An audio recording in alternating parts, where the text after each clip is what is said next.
Vamos agora ao texto da nossa exposição em João, no capítulo 13, Evangelho segundo o apóstolo João, capítulo 13.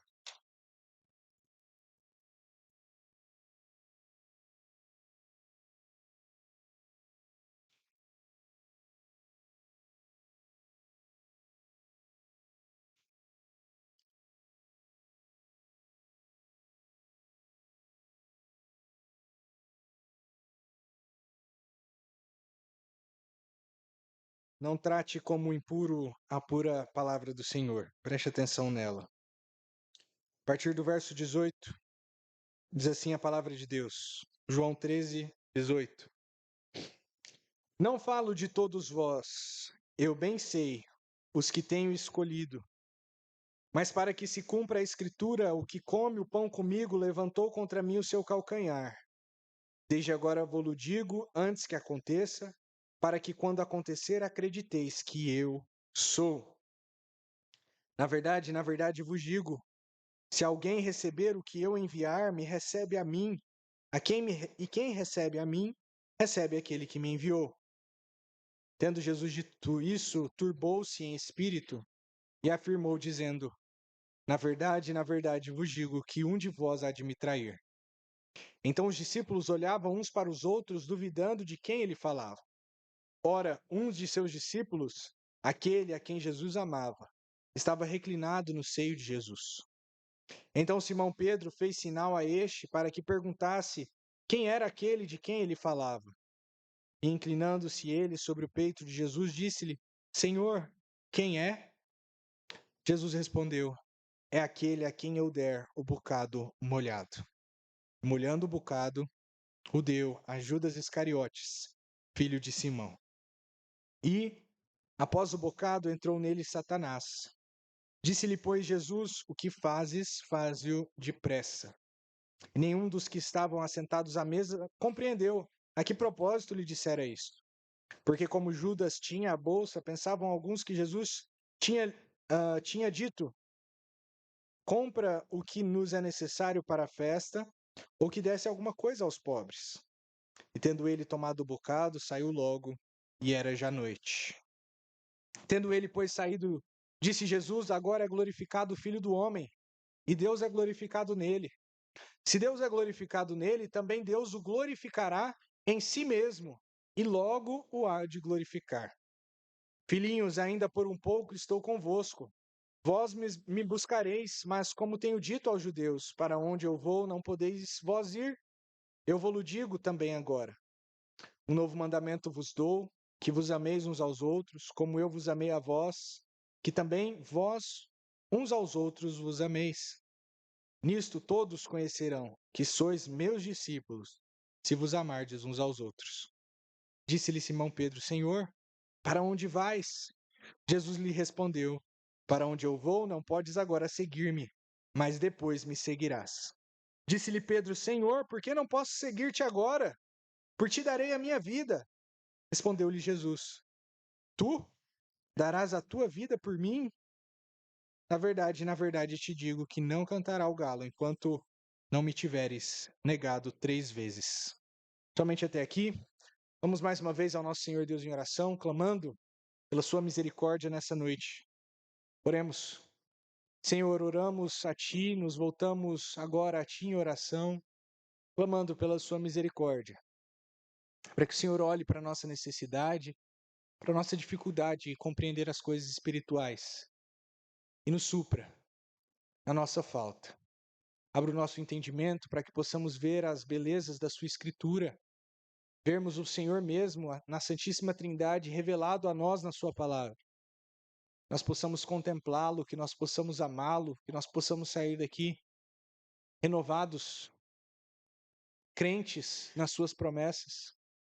Clamamos que o Senhor age em nós nessa noite.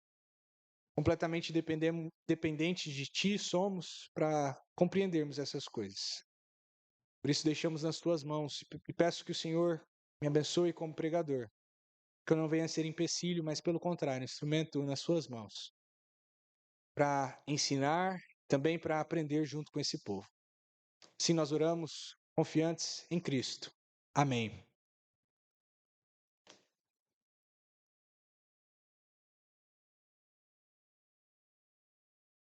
Quem aqui pode dizer que nunca foi traído? Todos nós, em algum momento da nossa vida, já experimentamos algum tipo de traição. Das mais brandas, às mais graves, da decepção de alguém em que você confiava, talvez de um amigo, de alguém que talvez, se chamando amigo, te explorou no momento em que você estava mais vulnerável, talvez que se dizia amigo e passou por cima de você para conseguir alguma vantagem, talvez no trabalho, talvez na escola, uma quebra de confiança, talvez diante de um juramento feito na igreja, no casamento. São muitas as formas pelos quais os homens são infiéis. E a maldade da traição vem justamente do fato, ela se torna ainda mais maligna, porque ela vem de alguém que se chama, de algum modo, um amigo, um companheiro. Nós lemos no Salmo 55 a respeito disso, que se fosse o inimigo que nos traísse, ou melhor, o inimigo que fizesse mal contra nós não sentiríamos tanta dor, porque de algum modo nós já esperamos isso do inimigo. Aí de algum modo nós poderíamos nos defender ou fugir dele, mas no amigo não, nós estamos vulneráveis.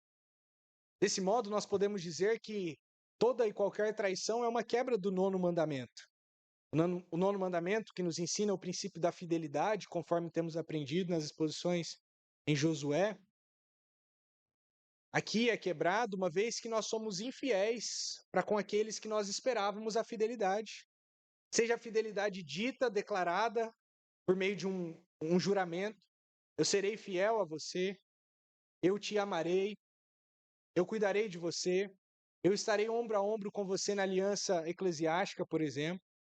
Ou seja, aqueles relacionamentos que, de algum modo, por vezes não precisam de juramentos públicos e explícitos, mas que você espera já pelo convívio, pelos laços sanguíneos. A traição é dolorosa por causa disso. Ela quebra a confiança e a lealdade e leva à morte. A traição leva à morte do amor, leva à morte do vínculo de amizade, da cumplicidade entre essas pessoas, da intimidade. Por vezes, a traição leva à morte de planos, planos que você tinha com essa pessoa, seja seu amigo, seja um parente seu, para o futuro, leva nesse sentido à morte de expectativas futuras. Talvez você tenha pensado em viagens, ou que essa amizade duraria a vida inteira. Também a traição leva à morte das memórias. As memórias que antes eram boas, agora vêm salgadas, vêm amargas, com o fato de que quando você se lembra daquilo, você se lembra do traidor. E tudo aquilo que era bom, que você se passou com essa pessoa, portanto, também morre. Verdadeiramente, aquele que trai, também, nesse sentido, quebra o sexto mandamento, porque mata aquele traído no seu coração. Ele mata o relacionamento e para que possa alcançar aquilo que ele quer com a traição, de certo modo ele mata no seu coração. Ele desconsidera essa pessoa para que ele possa obter aquilo que ele deseja. A história, infelizmente, está recheada de exemplos de traição. Traição por poder, por inveja, por dinheiro, por prazeres. Grandes traições históricas, conhecidas. Muitos conhecem, né, a famosa frase que ficou famosa até pela literatura, até tu, Brutus, e fala da traição de Júlio César. Pequenas traições que muitas vezes não são contadas. Algumas, várias que podem ser perdoadas. A Escritura nos fala que desde o princípio, quando o homem cai, ele trai. Na queda, o homem trai o nosso Senhor como Senhor. Logo após da queda, Caim trai o seu irmão Abel por conta de inveja. E a história, assim, está recheada de traições. Mas a Escritura nos fala hoje e nos leva para o âmago, como que dos bastidores de uma das maiores traições, ou melhor, da maior das traições da história. O nosso Senhor Jesus Cristo, o Senhor da vida, o autor do bem, luz para o mundo, foi traído. Mas veja, como eu disse, essa traição não vem, de um modo geral, daqueles seus inimigos que já haviam sido declarados desde o princípio. Não. Mas vem de um dos seus mais íntimos discípulos, um dos 12 escolhidos por Cristo para estarem com ele a todo momento. Praticamente as 24 horas desses 3 anos do seu ministério terreno. Jesus Cristo em tudo se doou por esses 12. O ensinando esses 12, cuidando desses 12, tendo paciência com eles, cuidando deles nas suas necessidades, dando a eles coragem, encorajamento, poder para realizar obras segundo as obras dele. Mas, como bem conhecemos na história, Judas Iscariotes era uma cobra no meio deles. Jesus Cristo já sabia disso. Não sabemos ao certo desde quando Jesus Cristo sabia isso, né? Porque isso lhe é revelado certamente pelo Espírito Santo. Mas ele já sabia disso. E ele, tendo controle sobre toda a situação, talvez já sabendo disso do momento em que escolhia Judas, provavelmente sabendo disso, no momento em que escolhia Judas Iscariotes, ele o escolheu e por todo esse tempo o suportou. E nesse sentido podemos dizer que o amou para que ele fosse glorificado nele. Hoje nós veremos como a iniquidade desse traidor vai revelar o caráter soberano do nosso Senhor Jesus Cristo, mas veremos um pouco mais além disso também no dia de hoje. Não somente dessa traição que vai voltar a ser ressaltada já quase lá no final do livro de João, mas também veremos agora um pouco mais sobre quando esse traidor é tirado do meio dos discípulos. Ele sai do meio dos discípulos e agora Jesus Cristo vai trazer exortações para os seus discípulos de um modo mais aberto, mais próximo, uma vez que o traidor não estava mais entre eles. Nós veremos que ainda assim os discípulos estão fracos e veremos isso por meio de Pedro. Lembramos vocês aqui que nós estamos mais ou menos no meio do livro de João, e João passa os 12 primeiros capítulos do seu livro falando a respeito do ministério público do nosso Senhor Jesus Cristo, mas agora a partir do capítulo 13, no final do capítulo 12, ele deixou o seu ministério público, deixou de falar às multidões, e agora ele vai para um lugar privado, para um lugar onde apenas os seus amigos mais íntimos e um traidor poderiam se reunir. Eles estavam na festa da Páscoa, participando de uma refeição aqui na Páscoa, a refeição pascual. Estavam em conjunto, em comunhão no banquete pascual, numa ceia, reclinados sobre uma mesa.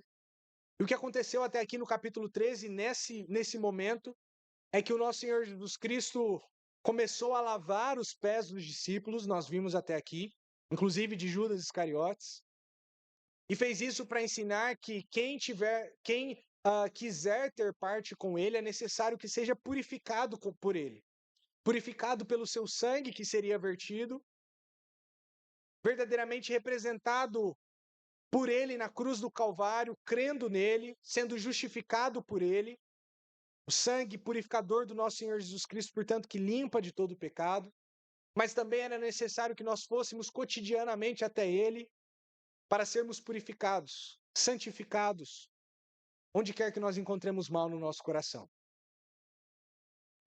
Nós vimos Pedro na sua loucura falando aqui, na sua audácia, podemos dizer, falando contra o nosso Senhor Jesus Cristo. Jesus Cristo com brandura o ensina, mas nós vemos em todo esse período que Jesus Cristo está falando, mas fazendo parênteses, fazendo ressalvas. Nós vimos no verso 17, vejam lá comigo.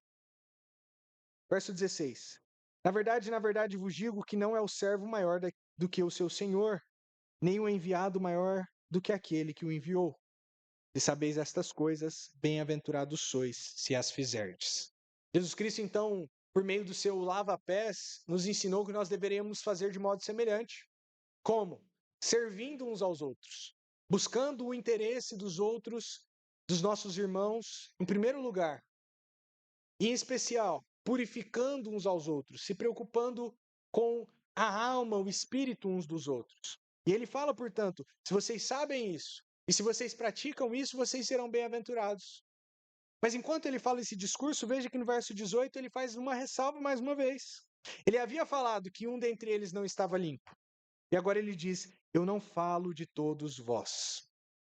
Aqui nessa primeira parte, dos versos 18 ao verso 30, nós vemos a iniquidade do traidor e a glória de Cristo.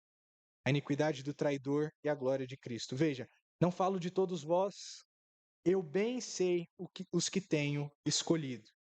Mas para que se cumpra a Escritura, o que come o pão comigo, levantou contra mim o seu calcanhar.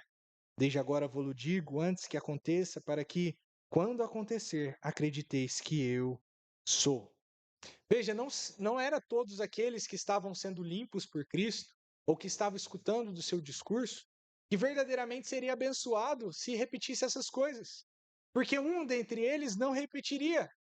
Ele seria incapaz de fazer as obras de Cristo porque não estava em Cristo. Ele não estava limpo por Cristo. Pelo contrário, as suas mãos, os seus pés, a sua cabeça, e em especial o seu coração, estava imundo, cheio de pecado, carregando todos os seus pecados, porque não havia sido limpo por Cristo verdadeiramente.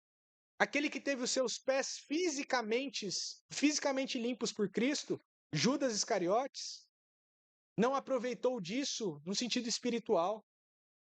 Não foi verdadeiramente limpo por Cristo, porque já havia determinado no seu coração que o trairia.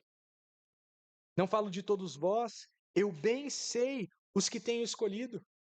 Veja, todos aqueles homens haviam sido escolhidos por Cristo para ser os seus discípulos mais íntimos nesses 3 anos de ministério.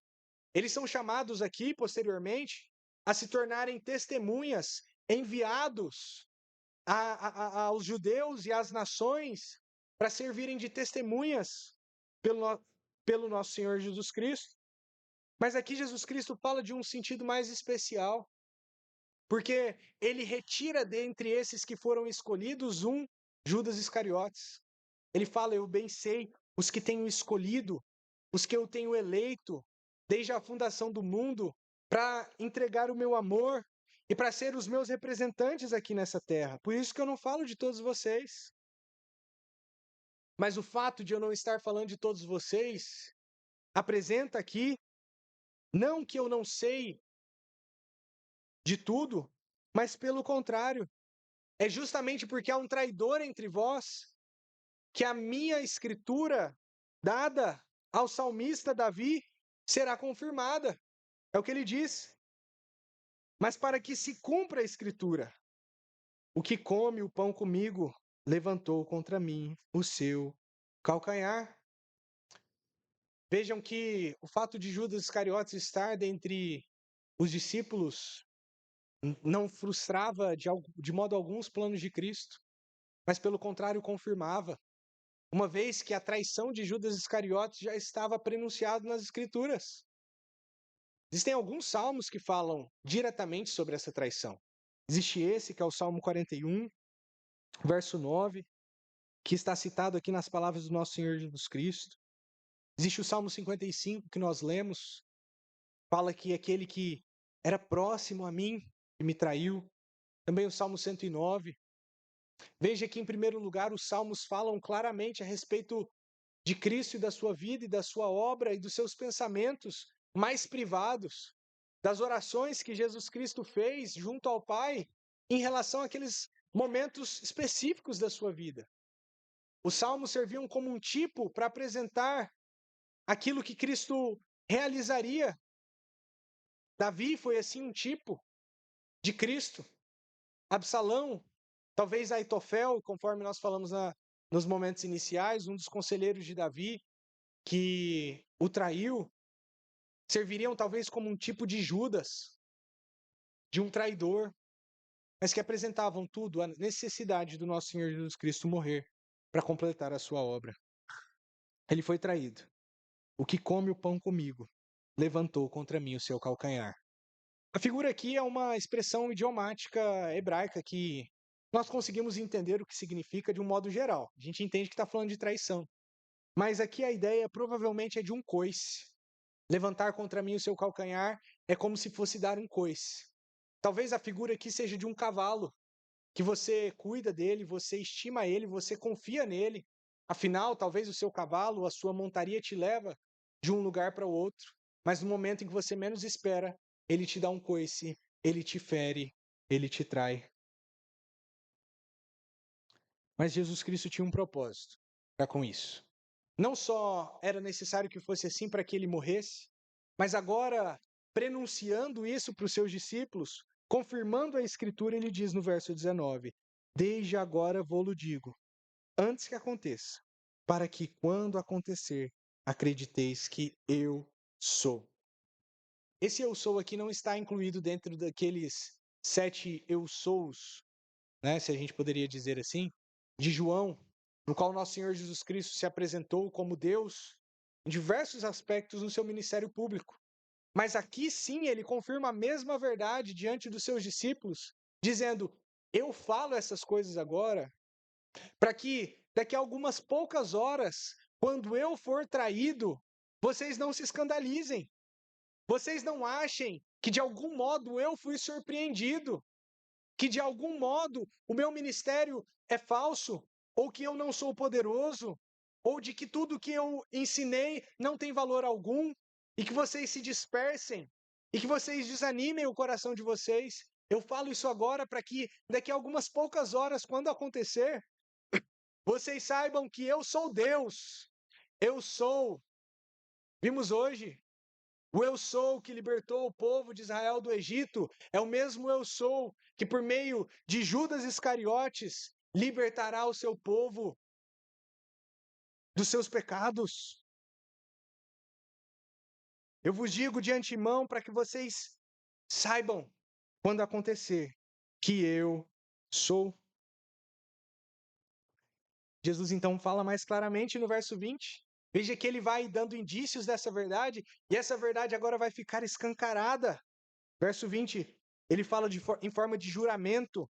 Amém, amém. Na verdade vos digo: se alguém receber o que eu enviar, me recebe a mim.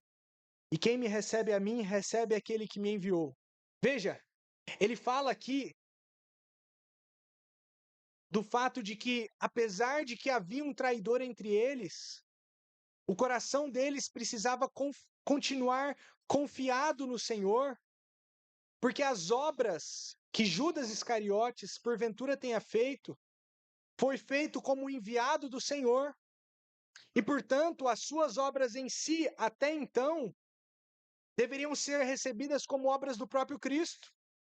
É como se Cristo estivesse dizendo que, a gente falou sobre isso no sermão anterior, de que não é porque havia um traidor entre eles que todos eles seriam traidores, ou que a mensagem dele deveria ser lançada fora. Mas se Judas falou da parte do nosso Senhor Jesus Cristo, foi Jesus Cristo que foi recebido e não Judas. A mula falou, o traidor falou a verdade até então. Agora o traidor vai ser desmascarado, lançado fora, mas a verdade de Cristo continuará. E no verso 21 é dito: tendo dito isto, turbou-se em espírito e afirmou, dizendo: na verdade vos digo que um de vós há de me trair. Veja, Jesus Cristo não recebe a traição como um monge que nada sente. Ele não recebe a traição como um budista que, de algum modo, consegue, vamos dizer assim, equilibrar as suas energias por meio da meditação e nada sentir em relação a isso. Nem como um estoico. Não. O seu coração profundamente sente aquela traição. Turbou-se em espírito. Essa é uma expressão que nós já vimos que fala daquele, é como se o coração dele estivesse fervendo num turbilhão de tristeza nesse caso. E ele pronuncia, jurando, eu vos digo que um de vós há de me trair. Nesse momento fica um climão no ar. É dito aqui no verso 22, veja. Então os discípulos olhavam uns para os outros, duvidando de quem ele falava. Os discípulos começaram a olhar um para o outro, falando, será que é quem? Será que sou eu? Será que é fulano? E aí todo mundo ao redor daquela mesa, naquele clima estranho, se perguntando, se questionando. E lá em Mateus, no capítulo 26, nós lemos que os discípulos começam a perguntar para Cristo, Senhor, sou eu? Será que sou eu? A gente não tem muito bem claro, revelado, né? Como é que foram todas as palavras desse discurso. Mas é interessante ver que lá no verso 21 ao verso 25, Judas mesmo pergunta, Senhor, sou eu? Dissimuladamente, sabendo ele que já havia posto no seu coração que havia de trair o nosso Senhor Jesus Cristo, conforme nós já lemos anteriormente. Ele se dissimula para não ser pego, mesmo quando seu pecado já estava escancarado. Era óbvio que Jesus Cristo já sabia, até porque ele já estava avisando os seus discípulos. Mas ele ainda de algum modo acha que pode se safar. Ele acha que de algum modo pode dar continuidade aos seus planos e dar certo. Numa loucura sem tamanho, uma vez que seus planos já estavam descobertos, ele não havia dito nada. Porque o nosso Senhor Jesus Cristo sabia, conhecia o seu coração. Jesus Cristo responde para ele, tu dizes. Provavelmente ele fala isso baixo, porque nós vamos ver aqui que na sequência, apenas um outro apóstolo compreende, entende que havia de ser Judas Iscariotes, o traidor. Então eles olhavam um para os outros no verso 22, perguntando quem será que era, olhando talvez para si mesmo. E no verso 23 nós continuamos e diz que, ora, um dos seus discípulos, aquele a quem Jesus amava, estava reclinado no seu seio. Veja, esse apóstolo aqui, esse discípulo, era o próprio João, o autor desse evangelho. E ele recebe esse título honorífico de que Jesus Cristo o amava. Ele era, melhor dizendo, aquele a quem Jesus amava. Certamente, Jesus Cristo amava aqueles 11, com amor salvífico, com amor especial. Mas mesmo nosso Senhor Jesus Cristo, sendo homem, havia eleito alguns para o seu círculo íntimo, mais íntimo. E dentre eles, ou talvez primariamente dentre eles, estava João. Nesse banquete, as pessoas elas ficavam reclinadas sobre a mesa, conforme expliquei para vocês anteriormente. Um modo um pouco estranho, né? Hoje nós comemos sentados e é difícil achar até representações disso. Mas nesses banquetes eles comiam reclinados assim, sobre a mesa, de modo que eles ficavam apoiados, provavelmente sobre o braço esquerdo, com a mão direita pegando a comida. E é bem provável que João estivesse à direita dele. De modo que, talvez, e aqui a expressão dá a ideia de uma certa intimidade. É como se ele estivesse perto, nos nossos dias, é como se ele estivesse quase que abraçado com o nosso Senhor Jesus Cristo. Uma intimidade tal como essa. Só que ele está aqui, provavelmente João, né, reclinado sobre o nosso Senhor Jesus Cristo que está atrás dele. No verso 24, Pedro aparece mais uma vez. Então Simão Pedro fez sinal a João, para que perguntasse quem era aquele de quem ele falava. E inclinando ele sobre o peito de Jesus, disse-lhe, Senhor, quem é? Veja, Pedro aqui continua sendo Pedro, né? Curioso, como é rápido para falar, muitas vezes. Mais uma vez ele vai ser aqui no final também. Mas ele toma a palavra e tá todo mundo ali olhando, e ele fala como se fosse baixinho para João. Talvez ele seria o próximo depois de João. Ele viu, sabia que João era amado do nosso Senhor Jesus Cristo e fala assim, ó, pergunta para ele quem que é, né? E aí João vai então até Jesus Cristo. Talvez se volta para ele, né? Se vira para ele e fala baixo, provavelmente pelo modo como as coisas aqui acontecem. Enquanto os discípulos estavam talvez comendo, se perguntando quem era, ele pergunta: Senhor, quem é? E veja, o Senhor responde a João. Provavelmente Pedro aqui ficou ainda sem resposta. Parece que ele se revela somente a João. Mas veja, que importante lição isso nos traz. O Senhor é soberano na distribuição dos seus dons. Ele revelou a João aquilo que ele não revelou a todos. E não revelou aqui nesse sentido nem mesmo a Pedro.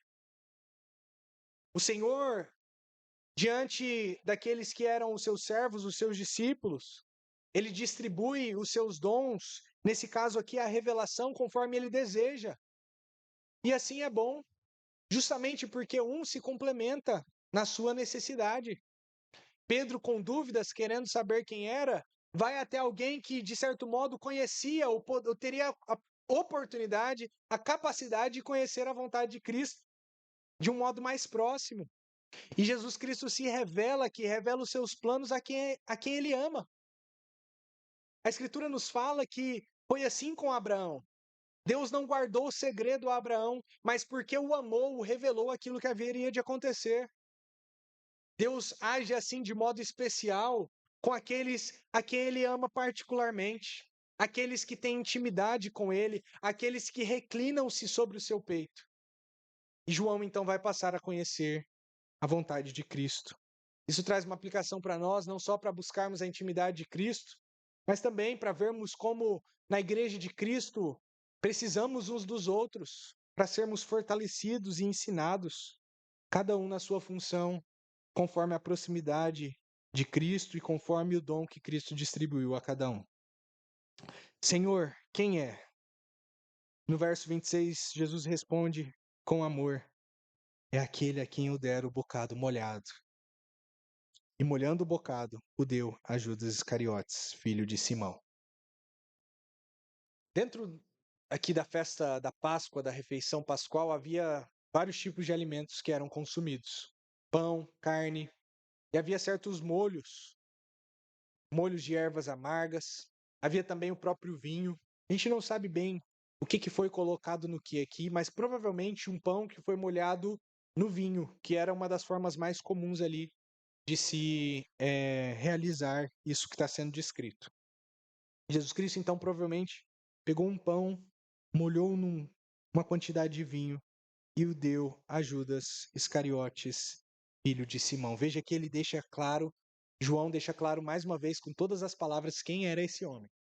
Judas Iscariotes, o filho de Simão, para que vocês saibam que ele, e foi ele especificamente que traiu o nosso Senhor Jesus Cristo. Até aqui o nosso Senhor Jesus Cristo tinha dado oportunidades para que Judas se arrependesse. Nós vimos que todas as vezes em que Jesus Cristo não falou o nome de Judas, não deixou claro que era Judas, que ele poderia ter falado desde o começo: ó, Judas vai me trair. Mas todas as vezes que ele fez isso, dando indícios: um de vocês vai me trair, o traidor está entre vocês, o traidor ele come comigo nessa mesa. Jesus Cristo estava dando a oportunidade em primeiríssimo lugar para que os seus discípulos autoanalisassem o próprio coração. E foi isso que eles fizeram. Eles começaram a olhar uns para os outros, sim, mas também olhar para si mesmo, pensando: será que sou eu? E ninguém aqui, discípulo algum, que seria apóstolo, cheio de poder posteriormente, realizador de milagres também, conforme nós lemos em Atos capítulo 3, conforme nós já vimos também em Mateus capítulo 10. Discípulo algum aqui estava acima desse pecado. Nenhum de nós está acima do pecado de trair a Cristo.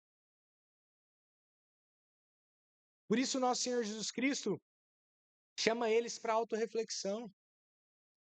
Onde está a confiança do nosso coração? Será que temos verdadeiro amor para com o nosso Senhor Jesus Cristo? Por que continuamos seguindo a Ele? O que eu sou capaz de fazer pelos meus pecados, pelos meus desejos? Mas em segundo lugar, ele faz isso em primeiro lugar, para que seus discípulos se autoanalisassem, mas em segundo lugar, para que próprio Judas tivesse mais uma vez a oportunidade de se arrepender. Veja, não é por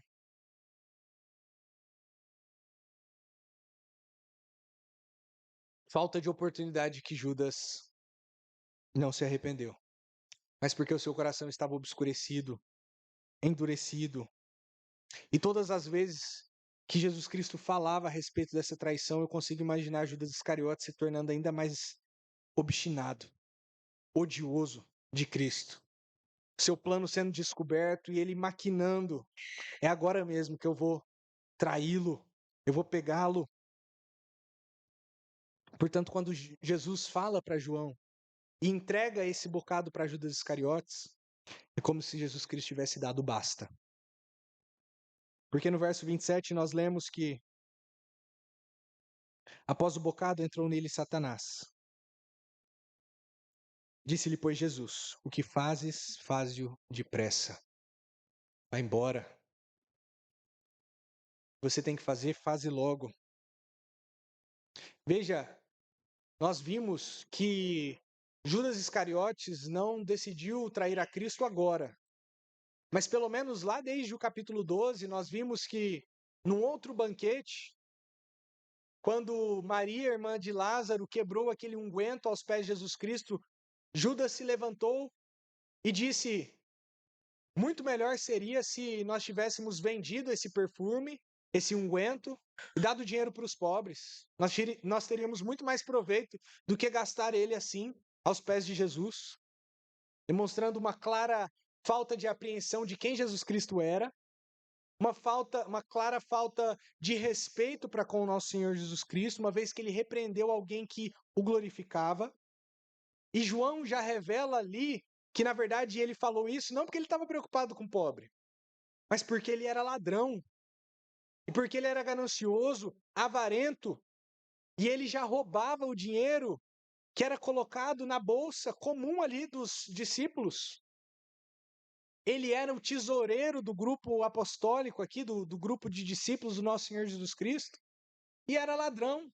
Roubava o dinheiro que era utilizado para sustentar os discípulos e para dar para os pobres. Portanto, seu coração já estava tomado pelo seu pecado. Depois nós lemos que Satanás já havia dado sugestões a ele no último sermão. Já estava, por assim dizer, o dominando. E progressivamente, então, Judas Iscariotes vai alimentando o seu pecado, o seu falso desejo, seu desejo mau, e vai ouvindo a Satanás. Até que quando Jesus Cristo, então, retira completamente a sua misericórdia de sobre ele, ele deixa de refrear o pecado de Judas Iscariotes, ele deixa de refrear, por assim dizer, Satanás. E então, após ele dar aquele bocado, Satanás entra nele, como que fosse dominado por ele, um verdadeiro endemoniado. Mas veja que esse endemoniado aqui não sai babando, dando mortal, caindo no chão, falando grosso. Ele continua fazendo as coisas de um modo aparentemente normal. Até porque os discípulos nem vão entender isso. Eles vão achar que o que Jesus Cristo está falando aqui no verso 28, vamos ler. E nenhum dos que estavam assentados à mesa compreendeu a que propósito lhe dissera isto.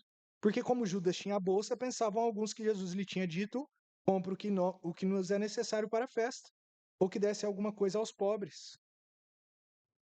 Veja, então os outros discípulos, provavelmente isso foi feito tudo muito baixo, os outros discípulos não entenderam que ele era o traidor, somente provavelmente João. E ele então, endemoniado, passa a realizar as obras de Satanás. Mas veja que Judas Iscariotes em nenhum momento é excusado por estar endemoniado. De algum modo místico que nós não conseguimos compreender, aquele que é endemoniado continua sendo responsável pelas suas próprias ações. É como se ele, de algum modo, autorizasse Satanás a tomar conta da sua vida e, escravizado por ele, continuasse realizando as suas obras. Sim, talvez os demônios podem trazer manifestações físicas diversas, como outras vezes aconteceu nos evangelhos. Mas não é só daquele que está babando e falando grosso que está endemoniado. Aqui um próprio pastor da igreja, Melhor, um discípulo íntimo de Cristo seria um apóstolo que realizou milagres. Ele estava endemoniado. Endemoniado por causa da sua avareza, vendendo a Cristo por 30 moedas de prata. Devemos tomar muito cuidado. Porque não é porque alguém é pastor, ou bispo, ou apóstolo, autoproclamado, ou algo nesse sentido, que esse tal não pode ser da parte de Satanás. Pode ser. Em especial, nós conhecemos se ele realiza as mesmas obras de Judas, vendendo a Cristo por causa da sua avareza, ou do seu poder, ou dos seus prazeres, ou se ele realiza as obras dos demais discípulos, sendo fiel a ele. João finaliza essa parte, dizendo: E tendo ele, no verso 30, tomado o bocado, logo saiu. Saiu logo e era já noite. João, mais uma vez aqui, chama a atenção para o fato de que é noite, em parte para demonstrar, sim, o momento ali em que isso tudo acontece, já era a noite em que o nosso Senhor Jesus Cristo seria traído, mas também, eu acredito que para trazer aquele paralelo, porque aquele que age na noite, segundo as Escrituras, é um homem malfeitor que tenta se esconder na noite para que possa fazer o mal. É aquele que é filho das trevas e que se aproveita das trevas para lançar trevas. Enquanto Jesus Cristo é a luz, Judas fez daquilo que ele era próprio. Traiu ao nosso Senhor Jesus Cristo. Enquanto essa ingratidão é ressaltada, a soberania de Cristo também é ressaltada. Porque ele não só sabia, como ele havia predito, e como quando também isso acontecesse, nós veríamos que ele é. Nós vimos então a iniquidade do traidor e a glória de Cristo, mas agora que Judas é retirado da sala, Jesus Cristo, de certo modo, se torna mais confortável. Não porque agora ele vai estar feliz, regozijando, não, porque a sua dor continua crescentemente aumentando até o momento da sua crucificação. Mas porque agora ele está na presença daqueles que eram verdadeiramente seu povo. Finalmente, no verso 31, portanto, ao 35, nós vemos a partida de Cristo e o mandamento para os seus filhos. Verso 31. Tendo ele, pois, saído, disse Jesus: Agora é glorificado o Filho do Homem, e Deus é glorificado nele. Se Deus é glorificado nele, também Deus o glorificará em si mesmo, e logo o há de glorificar. Veja, Jesus Cristo fala: agora é glorificado o Filho do Homem. Filho do Homem é o título ao qual Jesus Cristo referia-se a si mesmo. Mais uma vez apresentando que ele era o Messias. E ele fala que isso aconteceria, portanto, naquele momento. Como que, dando a entender aqui claramente que uma vez que Judas Iscariotes agora foi enviado para realizar a sua obra maligna, o fato de que o nosso Senhor Jesus Cristo seria morto, crucificado, sepultado em poucas horas, era um fato consumado, imparável, e que estava dando sequência, portanto, à sua glorificação. Lembrem-se vocês que Jesus Cristo, a partir do capítulo 12 aqui, fala da sua morte não como a sua vergonha, não como a sua humilhação, e que de fato, de certo modo, apresentava isso. Jesus Cristo não foi lá na cruz do Calvário ser aplaudido pelas pessoas. Ele foi ser humilhado pelos nossos pecados. Ele foi ser envergonhado, maldito naquele madeiro. Mas ele reputava isso tudo como glórias para si mesmo. E por isso ele chama a sua cruz de glórias para ele. Em que sentido nós podemos falar isso? Isso parece ser meio louco para nós que somos acostumados a glórias no sentido de aplausos, no sentido de elogios, de puxa-sacos, né? Ou de homens que têm muito dinheiro ou que têm muito poder. Sim, Jesus Cristo tinha muito poder, sendo o próprio Senhor, mas a glorificação dele que se dava justamente no fato de que ele se entregava. Porque na cruz do Calvário nós vemos claramente a sua compaixão pelo seu povo, e isso é motivo de glórias para ele. O fato de que ele nos amou e a si mesmo se entregou por nós, e ninguém tem maior amor que esse, aquele que dá a vida pelos seus amigos, e que na verdade deu a sua vida por nós quando nós éramos inimigos, quando nós não tínhamos nada para dar em relação a ele, quando na verdade o que nós fazíamos era desobedecê-lo, a sua compaixão, a sua misericórdia, em olhar para os pecadores destinados ao inferno, caminhando para o inferno pelas suas próprias obras, e escolhê-los e amá-los e se entregar por eles. Pensem na paciência de Jesus. Quantos de nós não conseguimos sofrer um segundo? A gente escuta uma palavra mal falada pela metade, a gente já dá a resposta direta.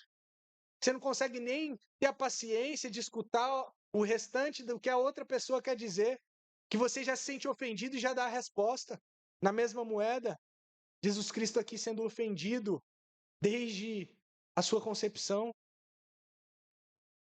pelos judeus, pelos fariseus, pelos saduceus, por gente do seu próprio povo, e agora sendo ofendido pelo próprio Judas Iscariotes, um discípulo a quem ele, nesse sentido, amou, colocamos aqui, né? Cuidou. Jesus Cristo, sim, é glorificado pela sua paciência, por ser o nosso Salvador, por ser o nosso mediador, por ser o nosso advogado, libertador. A cruz de Cristo é glória para o Filho. Mas ele fala aqui de um modo que é até difícil para nós entendermos se nós não formos com cuidado. Então, ele diz: agora é glorificado o Filho do homem e Deus é glorificado nele. Então, o fato de que o Filho do homem é morto e, portanto, glorificado nesses termos que eu coloquei, o Pai também, agora, uma vez que o Filho do homem é morto, se torna glorificado. Porque é o Pai que enviou o Filho por amor para por nós morrer. É o Pai que vai infligir a sua própria ira amarga, a sua própria ira contra o pecado, contra o seu próprio Filho. É o Pai que entrega o seu Filho amado desde toda a eternidade pelos pecadores. Outros atributos, né? As perfeições de Deus são demonstradas de modo claro na cruz do Calvário. A sua sabedoria de ao mesmo tempo ser justo e justificador. Como pode fazer isso? Ser justo, não passar o pano para o homem mau, mas ainda justificar o homem mau. Como pode ser assim? Somente por meio do Filho. A sua fidelidade às alianças, a sua santidade, a qual ele não passa por cima, mas ele faz com que o Filho beba de toda a ira. O Filho é glorificado e a glória do Filho traz glória ao Pai. E ele continua: se Deus é glorificado nele, no Filho, também Deus o glorificará em si mesmo e logo o há de glorificar. Ele fala então da cruz como a sua glória, mas ele fala, veja que primeiro ele fala, agora é glorificado como uma coisa presente, se referindo à cruz, aos seus sofrimentos, mas ele fala então de uma glória futura. Também Deus o glorificará em si mesmo. Eu acredito que ele está falando aqui da ascensão, da ressurreição, da ascensão, da sua exaltação à direita de Deus Pai. Se o Filho morre, cumpre, é glorificado, então Deus verdadeiramente o ressurgirá, fará com que ele ressuscite dentre os mortos e fará com que ele ascenda aos céus e seja colocado à destra de Deus. Receba um nome que é acima de todo nome. E isso acontecerá em breve, e verdadeiramente aconteceu. Cristo então fala que é necessário que ele partisse para buscar, encontrar essa glória. No verso 33. Filhinhos, ainda por um pouco estou convosco. Vós me buscareis, mas como tenho dito aos judeus, para onde eu vou não podeis vós ir. E vou-lo digo também agora. Veja, Jesus Cristo já estava falando disso antes no seu ministério público, inclusive. Falou isso diante dos fariseus, que ele não permaneceria ali, e era por isso que os discípulos e as multidões precisavam ouvir a sua voz, porque ele iria se apartar deles. E ele os chama de filhinhos para demonstrar o seu cuidado, o seu amor paternal. O que ele havia de fazer era em favor desses seus filhinhos. E diante dessa partida, Jesus Cristo prepara a casa. Como um pai que por vezes vai deixar os filhos em casa e vai para o trabalho e fala: ó, fulano, você não esquece de lavar a louça. Aí diz aí para o filho menor: ó, filho, não esquece de fazer a tarefa. Quando eu chegar, eu quero ver tudo bonitinho e arrumadinho. A gente coloca a ordem na casa. E Jesus Cristo faz do mesmo modo, no verso 34. Um novo mandamento vos dou, que vos ameis uns aos outros, como eu vos amei a vós, que também vós uns aos outros vos ameis. Jesus Cristo fala de um novo mandamento. Mas quando Jesus Cristo fala de um novo mandamento, ele não quer dizer um novo completamente novo. Porque todos nós sabemos, e hoje pela manhã relembramos, que existe um mandamento, vamos dizer assim, muito semelhante a esse, desde lá Moisés, desde os primeiros livros da Bíblia. Amar ao próximo como a ti mesmo. Jesus Cristo já ensinou que nisso se resume a segunda tábua da lei. É o resumo de toda a lei em relação ao próximo. Mas o que tem de novo, portanto? Primeiro, é um mandamento que é renovado. A essência é a mesma. É o mesmo, essencialmente, no seu âmago é a mesma coisa. Só que agora ele traz um motivo diferente. Veja que é enunciado de um modo diferente. Primeiro, antes era enunciado num modo um pouco mais individual. Ame tu, você, ao próximo. Como você ama a si mesmo, como a ti mesmo. Agora ele fala no plural. Que vos ameis uns aos outros. Ele traz um pouco mais a ideia de comunidade. E talvez aqui eu acredito que a comunidade em especial que ele estava pensando é a comunidade da aliança. Vocês, uma vez que fazem parte uns dos outros, uma vez que são membros uns dos outros, devem se amar. Amem-se uns aos outros, meus filhos. Enquanto eu estou fora, não se degladiem, não briguem, por favor, não briguem. Amem uns aos outros. Mas ele traz um argumento aqui importante, e aqui consiste um pouco mais da novidade. Como eu vos amei a vós. Jesus Cristo, no decorrer de todo o seu ministério, demonstrou o verdadeiro modo pelo qual os discípulos deveriam amar uns aos outros. Ele se entregou, ele sofreu, ele ensinou, ele suportou, ele repreendeu com amor, ele lavou os pés. E agora, na verdade, ele vai se entregar. Esse é o padrão de amor que nós devemos manifestar uns para com os outros. A gente, por vezes, fala, né, a respeito do marido que deve amar a mulher assim como Cristo amou a igreja e a si mesmo se entregou por ela. Mas veja que esse mesmo padrão é dado não só dos esposos para com as esposas, mas de uns para com os outros, aqueles que fazem parte da igreja. Isso nos envergonha muito quando nós vemos que o povo de Deus é marcado por divisões, por discórdias, por falta de amor. Quando você ama, você está disposto a entender até mesmo uma palavra que às vezes não sai exatamente como você gostaria. Quando você ama, você suporta, você aprende a conviver, você aprende a ver as boas qualidades e ressaltá-las e buscá-las. Mas o povo de Deus anda marcado pelo contrário. É discórdia, dissensão dentro da igreja local, entre igrejas, entre denominações cristãs. Não devemos ser marcados assim. Mas Cristo que nos amou deve ser o padrão do nosso amor.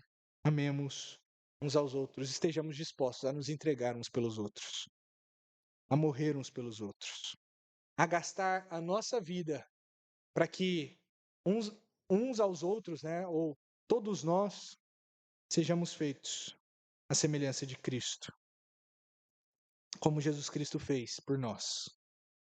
E ele diz ainda no verso 35 ainda um outro argumento pelo qual nós devemos fazer isso. Nisto, todos conhecerão que sois meus discípulos, se vos amardes uns aos outros. O mundo precisa desse amor. O mundo precisa de ver esse amor para compreender aquilo que ele não consegue compreender conforme sua própria compreensão.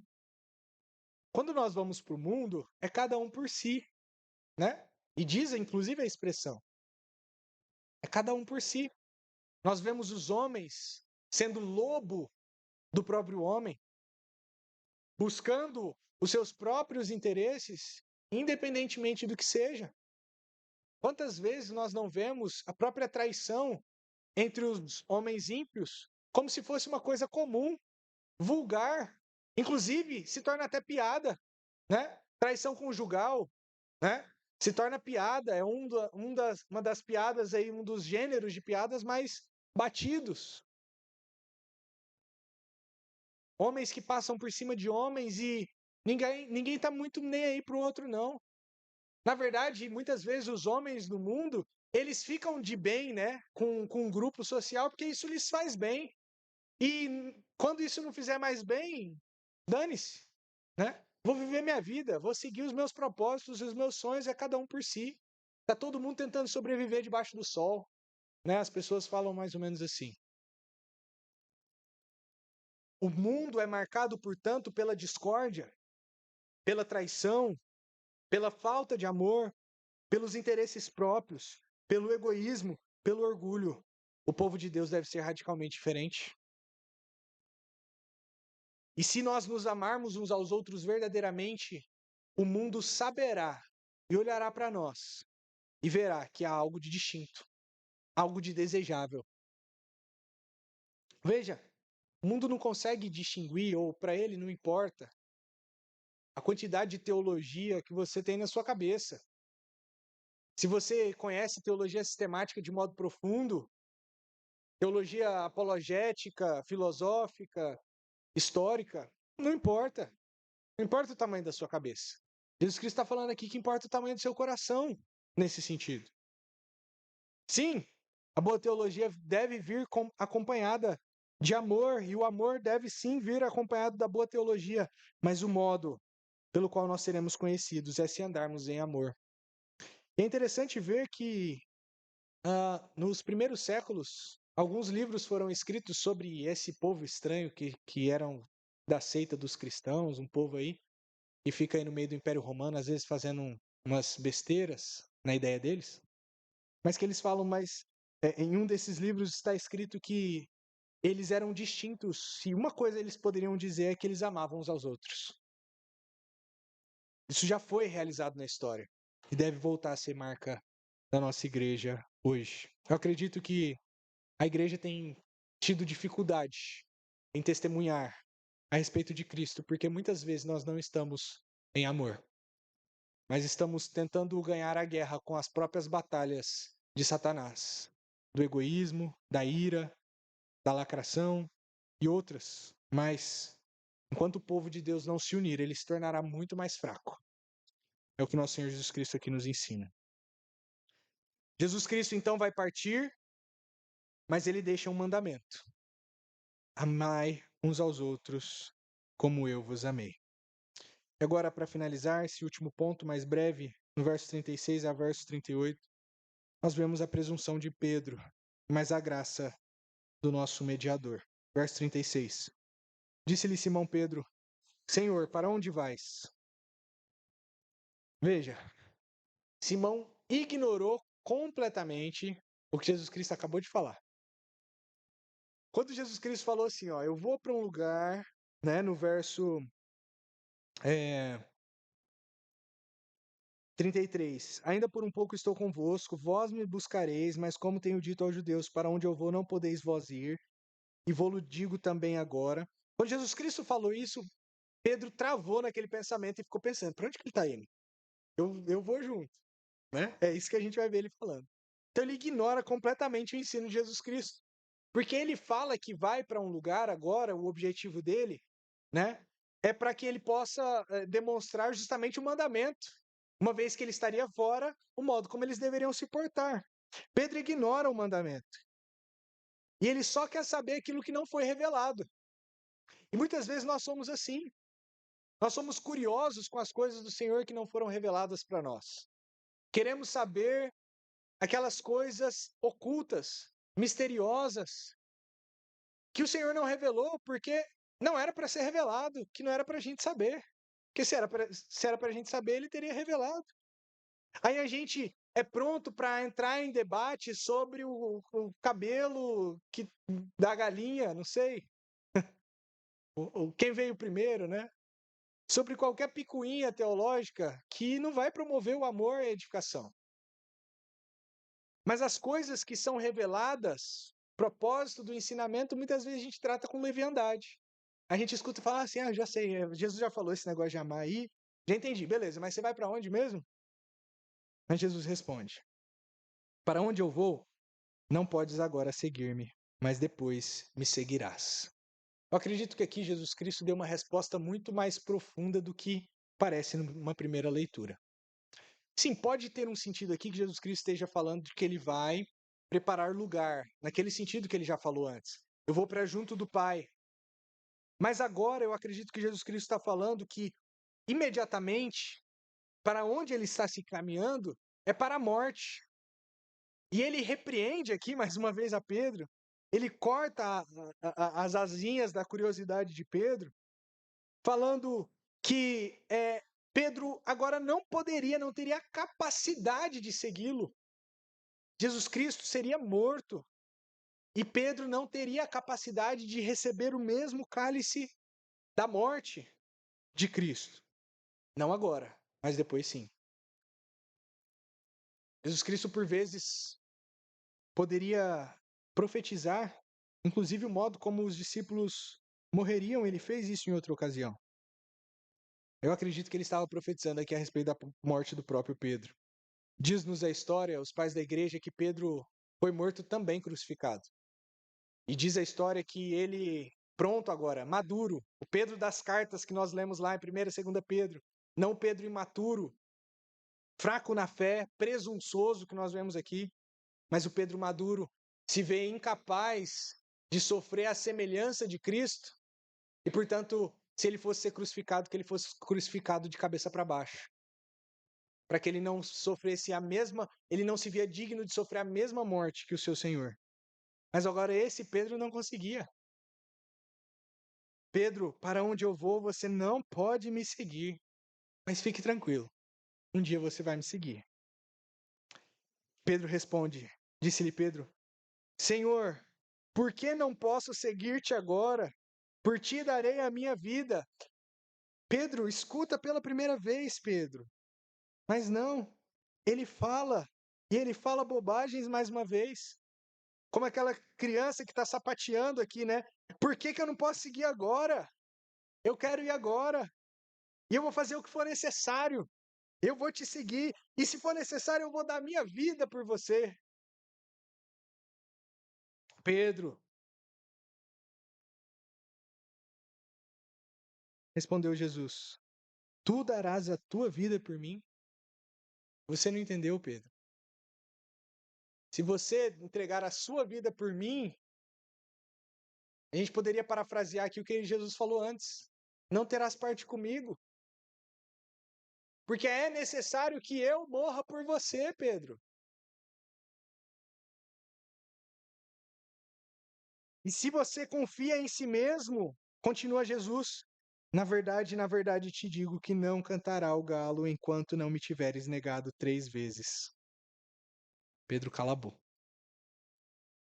Pedro, em toda a presunção que ele estava aqui, na autoconfiança, ele bate no peito e fala, se for necessário, eu até morro pelo Senhor.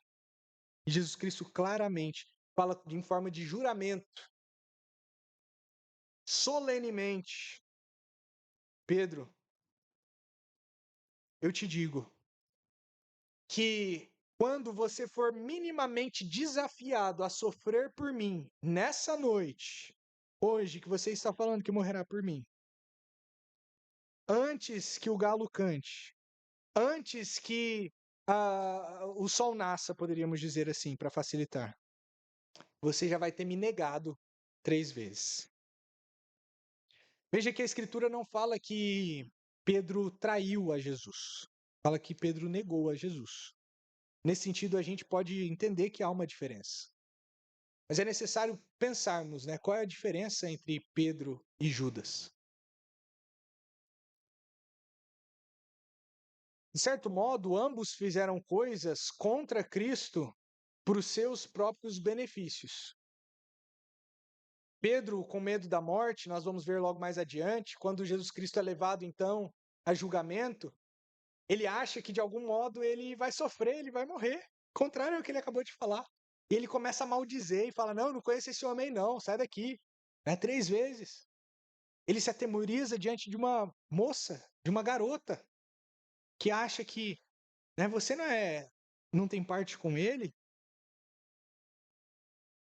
O problema aqui de Pedro é que ele confiava em si mesmo. Não que ele não amava Cristo. Não de que ele não estava em Cristo. E não de que Cristo não havia escolhido. A grande diferença entre Pedro e Judas é que Cristo amou a Pedro e a si mesmo se entregou por ele. E Cristo não amou a Judas com amor salvífico e não se entregou por ele. Nós, nesse sentido, estamos completamente na mão do nosso Senhor. Porque a nossa salvação é tão somente inteiramente obra dele. E que mesmo quando nós caímos, o motivo pelo qual nós não somos lançados fora é por causa do próprio Cristo. E lembrem-se o que vai acontecer com Judas aqui. Judas vai trair a Cristo e depois ele vai, com remorso, tristeza, se matar e ele não é restaurado. Ele é um filho da perdição. E aquelas orações imprecatórias que Jesus Cristo fez contra ele no Salmo 41, no Salmo 55, no Salmo 109, falando: fique desabitada a sua casa, que ele seja lançado no inferno, vá para o abismo. Isso recai sobre a cabeça de Judas. Pedro, todavia, quando o galo canta, inclusive Jesus Cristo dá essa indicação: você vai me negar 3 vezes antes que o galo cante. Pedro já sente na hora o peso do seu pecado. É dito que Pedro se entristece profundamente. Mas a tristeza de Pedro não é para a morte, mas para a vida. No momento adequado, o Jesus Cristo ressurreto vai restaurar Pedro. O Pedro que por 3 vezes o negou, vai ser por 3 vezes perguntado se o ama e convocado a pastorear as suas ovelhas. Pedro nos ensina aqui mais uma vez, e graças a Deus por ele, que aquele que está de pé, como diz Paulo, cuide para que não caia. Aquele que se acha capaz, poderoso, autossuficiente, mesmo nas coisas espirituais, conhecedor, não, eu conheço bem os mistérios de Deus. Falta pouca coisa para eu saber da Bíblia, porque já sei de praticamente tudo. Ou se acha mais espiritual de algum modo que os outros, pronto sempre para meter o dedo na cara de todo mundo, para criticar, mas na sua, muitas vezes, não. Ou que, de algum modo, coloca-se sempre muito pronto e disposto para tudo, sendo que não é verdade no seu coração. Quantas músicas cristãs são cantadas nas igrejas que às vezes envergonham? Assim, a pessoa canta lá, né? Eu vim para te adorar. Não vou citar nenhuma música em específico aqui, não. Mas eu vim para te adorar com todo o meu ser, por toda a minha vida, com tudo o que sou, do fundo do meu coração. E muitas vezes parece que, não que isso não possa ser verdade, mas parece que muitas pessoas parecem cantar isso com presunção, como se isso viesse de Pedro. Temos cuidado em falar assim. Se nos assemelharmos em alguma coisa aqui com os discípulos, nos assemelhemos talvez àqueles que fizeram a autoanálise e talvez falaram a Cristo ou oraram no seu coração dizendo: Senhor, que não seja eu que venha te trair, tenha misericórdia de mim. Tenha misericórdia de mim, que não venha ser por causa de mim que venha essa traição. Cuide da minha fraqueza, porque eu sou fraco. Se for por mim mesmo, Senhor, eu vou te negar. Se for por mim mesmo, Senhor, eu vou te trocar pelos meus prazeres. Senhor, se for por mim mesmo, eu vou te trocar por dinheiro. por mulheres, por homens, que seja.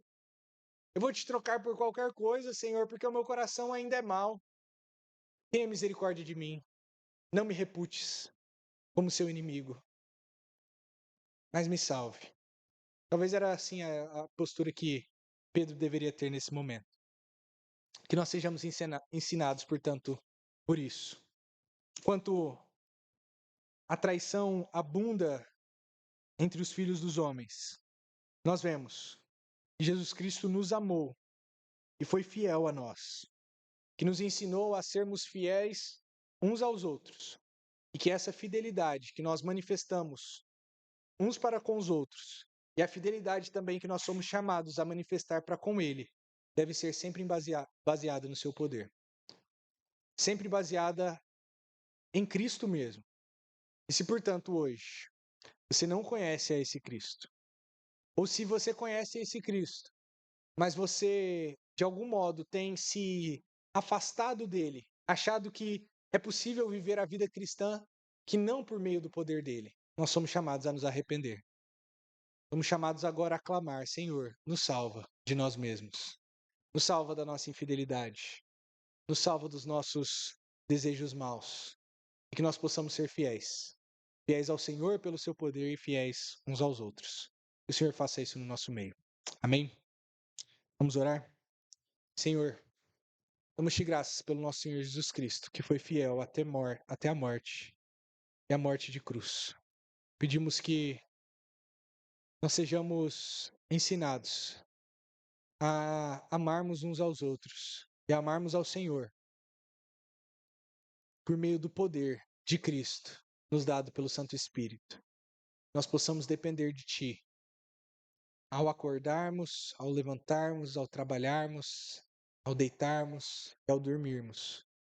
Todos os momentos da nossa vida. Que o Seu poder nos enche de forças para realizar os nossos chamados, enquanto nós aguardamos a volta do nosso Messias. Em nome dele que nós oramos. Amém.